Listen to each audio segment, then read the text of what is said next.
os que estão à sua volta, o que sai da sua própria boca, seja para abençoar, seja no momento de raiva, de ira, falar coisas que não deveria ter falado.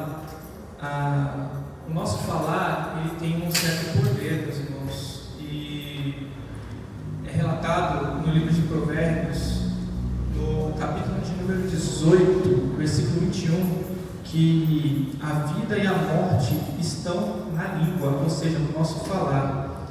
E há 3 coisas que o dom do Espírito Santo, que é o dom de variedade de línguas, tem na sua essência. O primeiro é a edificação pessoal, que eu vou entrar mais para frente, edificação da igreja e um propósito divino atrás dele. O falar em línguas em si, ele começou em Atos 2, capítulo 2, como a gente viu ali no capítulo 2, veio o Pentecoste, a festa de Pentecoste, eles estavam reunidos, e ali teve a descida do Espírito Santo. Foi ali onde tudo começou, onde o dom de línguas se originou, onde toda a igreja começou a crescer e evoluir dali para frente.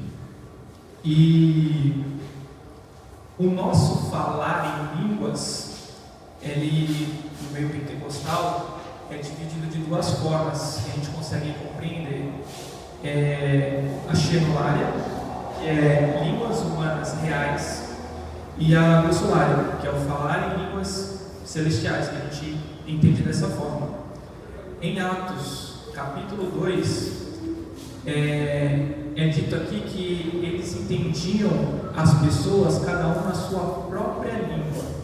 Ali se tratava de o Espírito Santo descendo e capacitando cada um que estava reunido ali para falar na língua dos povos que estavam ali reunidos no Pentecoste. Ou seja, eles estavam falando línguas reais. Trazendo para o nosso cotidiano, seria mais ou menos o Espírito Santo encher aqui a gente, a igreja, e um falar em chinês, outro japonês, e outro inglês, e assim por diante.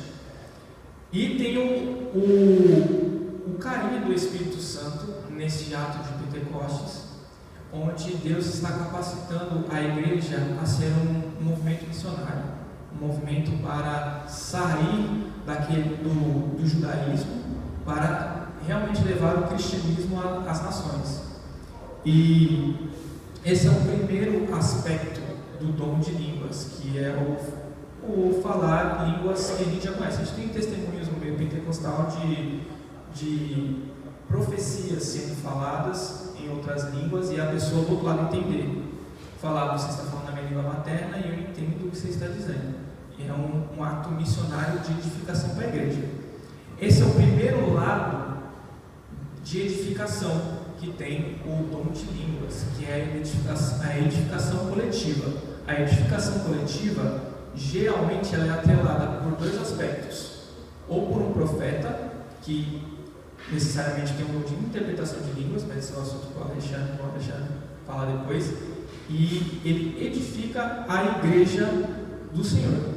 Então, vai sempre ter um intérprete, nesse caso, e aí o dom de línguas é incentivado até mesmo pelo apóstolo Paulo, na carta dos Coríntios, a ser falado quando há um intérprete, ou seja, não deixe de falar. Fale a profecia que está sendo dita, a igreja vai analisar a profecia, se for da parte do Senhor, amém, e aí a igreja está sendo edificada.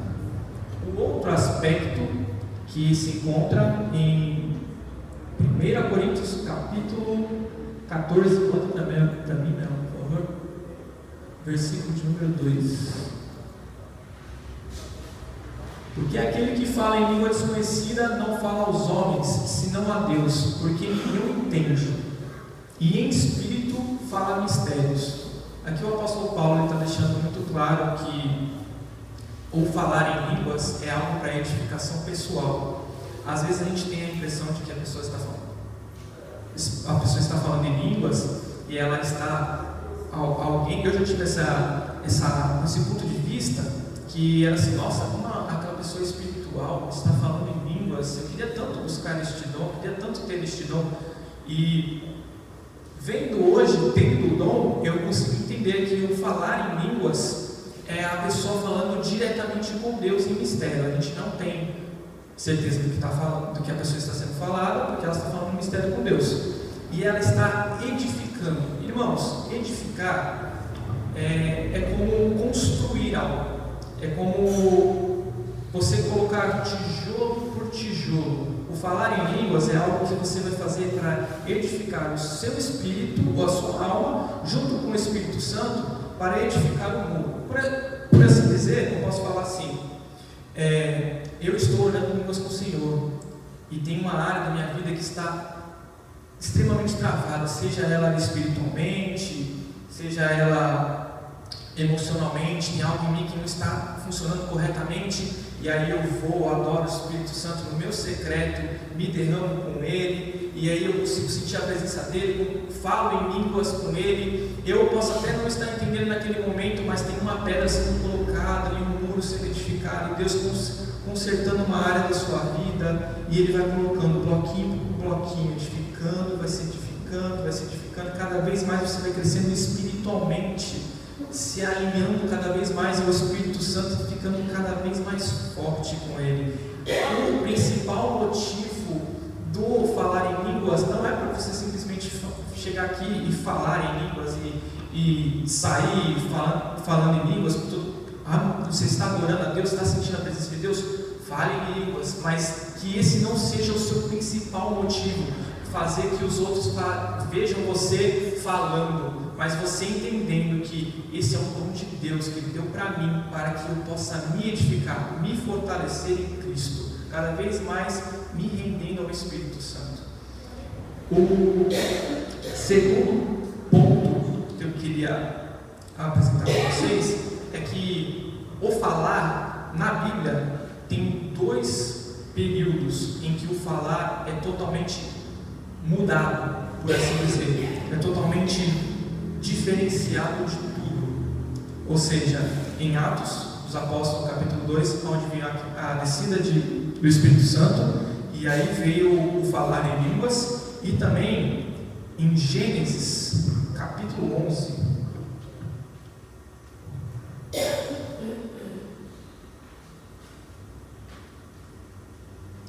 Gênesis, capítulo 11.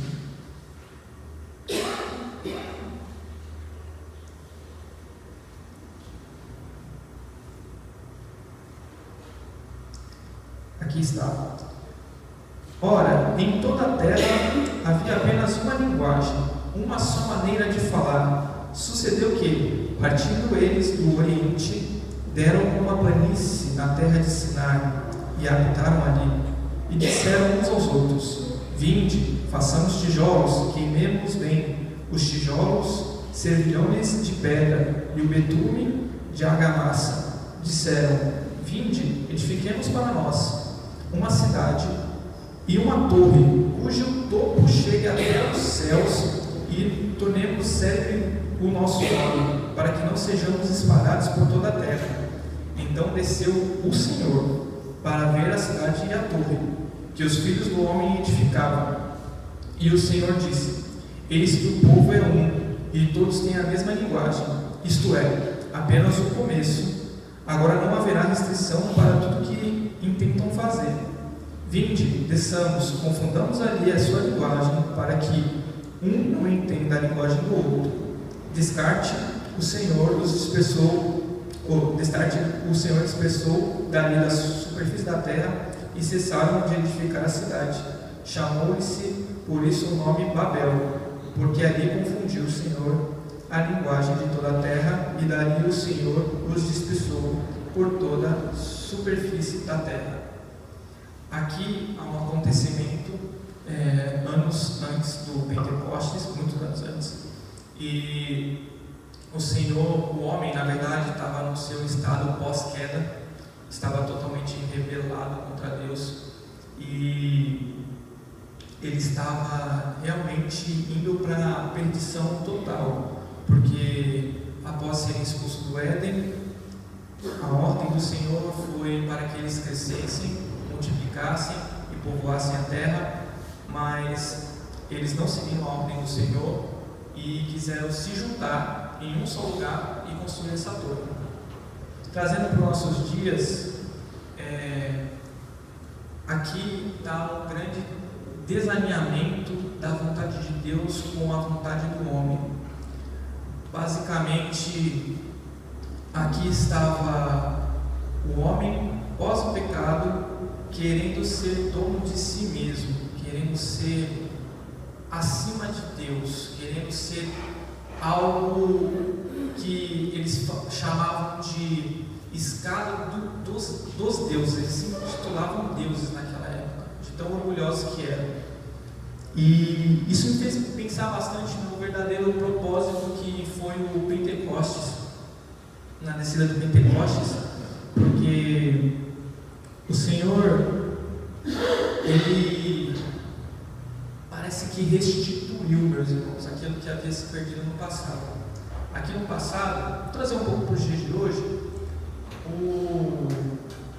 a Torre de Babel é basicamente o desalinhamento que você tem com Deus. Você pode até falar em línguas aqui na igreja, você pode ter até o dom do Espírito Santo aqui na igreja, mas chega na sua casa, o seu falar é totalmente o oposto daquilo que Deus depositou dentro de você. O seu falar não é santo, por assim dizer. Você fala aqui línguas espirituais, edifica outros aqui dentro, o que é uma maravilha, isso é bom, Deus quer isso de você. Mas chega na sua casa, você grita com o seu pai, a sua mãe, você grita com o seu esposo, com sua esposa, grita com os seus filhos. E voltando até um pouco no texto de Provérbios, é muito forte isso, irmãos, porque tem pessoas que amaldiçoam os outros com a própria boca. Eu já tive o exemplo de andar em alguns lugares e ver realmente a atitude de algumas pessoas, e eu vejo filhos amaldiçoando pais bons, pais que realmente são bons e realmente amaldiçoam eles falam palavras pesadas contra os pais. E assim também acontece com o pai que aborrece o filho, porque a palavra de Deus também fala que é para você não aborrecer os vossos filhos. Tem pais que dizem que você não vai ser nada, você não vai ter futuro, você não vai crescer, você não vai evoluir, você não vai passar nessa prova, você não vai arrumar esse emprego, você não presta, você vai ser sempre isso. Mas aí que está o erro, é aí que está o seu engano. Às vezes o teu falar é o que vai mudar tudo. Às vezes você está discutindo tanto com o teu esposo, tanto com a tua esposa, e nada parece se encaixar, e às vezes o que basta de ter um eu te amo e acabar com isso. Eu te amo, eu estou contigo, a gente vai conseguir. Filho, você pode não ter passado agora, mas você vai conseguir, porque eu estou aqui junto contigo. É um exemplo que Jesus deixou para a gente, da gente se fortalecer um ao outro, ajudar um ao outro num só propósito. Aqui em Gênesis, o povo, o ser humano, estava tão desviado dos caminhos do Senhor que eles não estavam mais alinhados no propósito.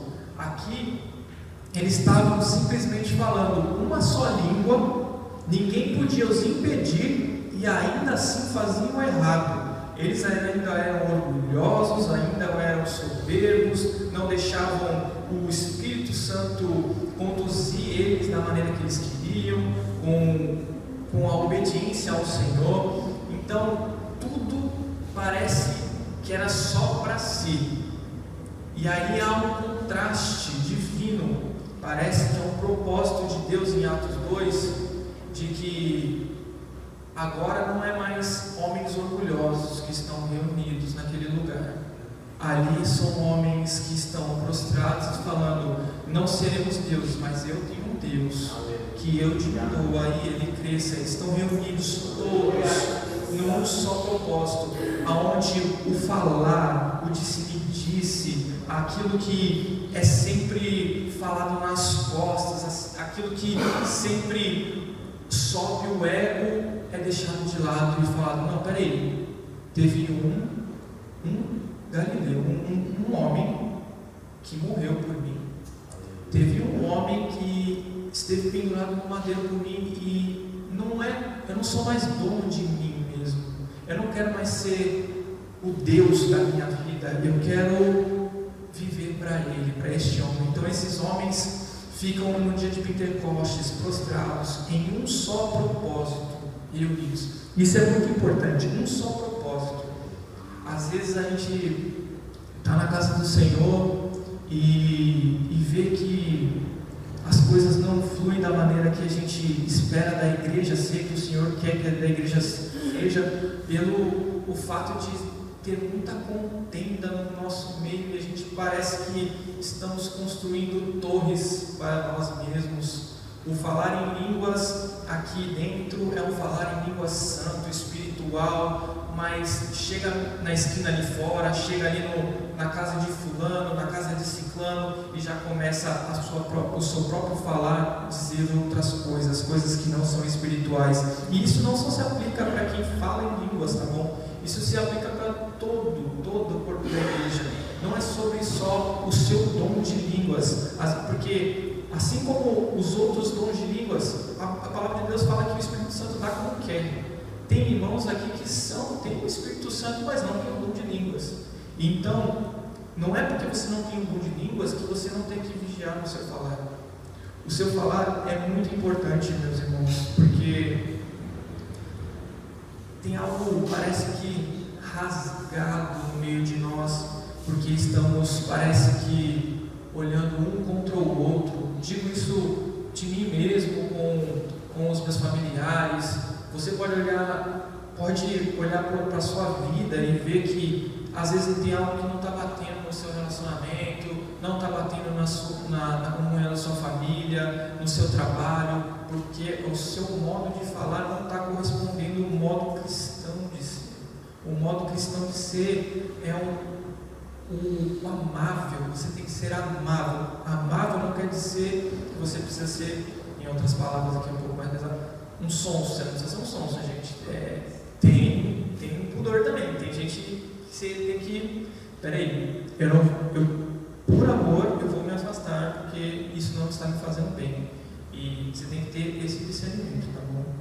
E é isso que mais me entristece no nosso meio. Eu vou dar um exemplo aqui que está vendo agora. Vai ter uma week, semana que vem, né? Semana que vem vai ter uma week. Que eu vejo, falo de mim, que quando eu vou nos eventos da week, sinto a presença do Senhor, falo em línguas, glória a Deus, Senhor está na minha vida, chega no dia seguinte, meu pai e minha mãe falam algo que eu gosto, que me fere, eu já não falo alto, porque sabe que a chinela voa, então aí tem que falar baixinho, mas está lá murmurando, falando o que não deve, e o Espírito Santo só ali. Nossa, ousadinha, né? Ousadinha ele, né? Então, chega no evento, sente o Espírito Santo, fogo cai, fala em línguas, chega na minha casa, o primeiro erro do meu marido, o primeiro erro da minha esposa, já transforma toda a casa numa coisa que parece um inferno lá dentro. Então, irmãos, há um propósito maior de Deus nas nossas vidas. A gente não precisa se apegar ao velho, ao passado. Digo da parte do Senhor mesmo. A palavra do Senhor vai dizer que tem mulheres que ganharam seus esposos ímpios pelo modo de agir. A Bíblia fala, tem um versículo, eu não me recordo agora, mas eu sei que tem, que as esposas ganham seus maridos pela forma que agem. Maridos, vocês têm uma responsabilidade muito grande no falar. O falar de vocês para com sua mulher tem que ser algo doce, tem que ser algo amável. Cristo deu a vida à igreja, você tem que dar a sua vida pela sua esposa. O teu falar em línguas aqui pode ser maravilhoso, pode ser o melhor dom que você já usou, que você usa frequentemente na tua casa, mas chega perto da tua pessoa, junto contigo, que está junto com você, uma só carne, e aí você fala coisas horríveis para ela. Não se aprenda a esta maneira de viver.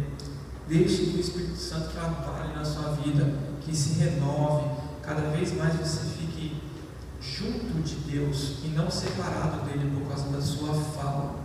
O falar é muito importante. O falar em línguas é muito importante. Se edifique, se fortifique no Senhor. Fortifique-se também a outros. Se você um dia receber o dom de interpretação de línguas, que também é meio que conjunto a variedade de línguas, use-o para a glória de Deus. Não enterre ele. Não tenha vergonha do que os outros vão falar. Chegue lá e fale assim: irmãos, Deus está me dando isso aqui e eu vou repassar à igreja. A igreja vai analisar, que nem diz a Bíblia. Amém. Não se preocupe com isso. Deixe o Espírito Santo trabalhar na sua vida. Ele quer o bem da sua família, Ele quer o bem da sua casa, Ele quer o seu bem, Ele não quer o seu mal. E eu fico muito triste quando há esses tipos de divisões pelo falar. É muito sério isso, porque o falar errado, por assim dizer, a fofoca, é destrutivo de uma maneira que a gente não pode nem imaginar. A gente pode tomar um exemplo de Satanás, tá? No céu não tinha os problemas que a maioria que tem hoje, o novo convertido tem. Namorado, sexo ilícito, bebidas, drogas, mentiras, porfias. Lá no céu não tinha nada disso. Lá no céu só tinha uma coisa: a fala. E em Provérbios vai relatar uma lista de coisas terrível: assassinato, mentira, fraude, adultério. E aí, dessa lista toda, Deus fala que Deus odeia, mas tem uma que Deus abomina, que é aquele que semeia contenda entre os irmãos. E tem pessoas realmente que são assim. Não deixe que Satanás tome o seu coração. Não vire uma pessoa amargurada. Deixe isso de lado. Olhe para Cristo. Volta para o propósito. Esquece Babel. Olha para Atos 2. Faça ver que Deus está ali contigo. Não mais lá do seu jeito do passado. Já foi. Eu errei, eu fiz o que era errado e aí eu vou me entregar no meu modo de falar. Não, mude. Daqui para frente, tente algo diferente. Tente algo melhor. Tente algo mais agradável ao Senhor, tá bom? E uma última coisa que eu queria deixar da parte de Deus para o Senhor, ou do Senhor para os irmãos, não permita que Satanás tome aqueles que... Isso aqui foi muito específico, tá? Que Deus falou comigo. Não permita que Deus tome aquele que está afastado da sua casa para si. Deixe que Deus, através de você, trabalhe. Por quê? Porque Satanás sabe que algumas pessoas são derrubadas através de outras. Porque essa pessoa, ela está firme, forte com Cristo, sabe a sua identidade em Cristo, mas tocou naquele ali, e aí tu já se ira, já se deixa revoltado. Eu vi um testemunho muito impactante de uma mãe que falava que o filho decidiu virar homossexual e ela caçoava do filho. E quanto mais ela caçoava do filho, parece que pior ficava o negócio. Parece que piorava. Toda vez que ela falava que não aceitava, que não sei o que, tirava, e zombava do filho, o filho voltava pior. Até que um dia o Senhor falou assim para ela: tu vai se consertar primeiro com teu filho, porque as tuas orações não estão vindo mais. Tu vai pedir perdão para ele. E a partir do momento que a mãe pediu perdão para o filho se arrepende, volta para Cristo e se firma no Senhor. Às vezes a gente não tem noção do peso do falar.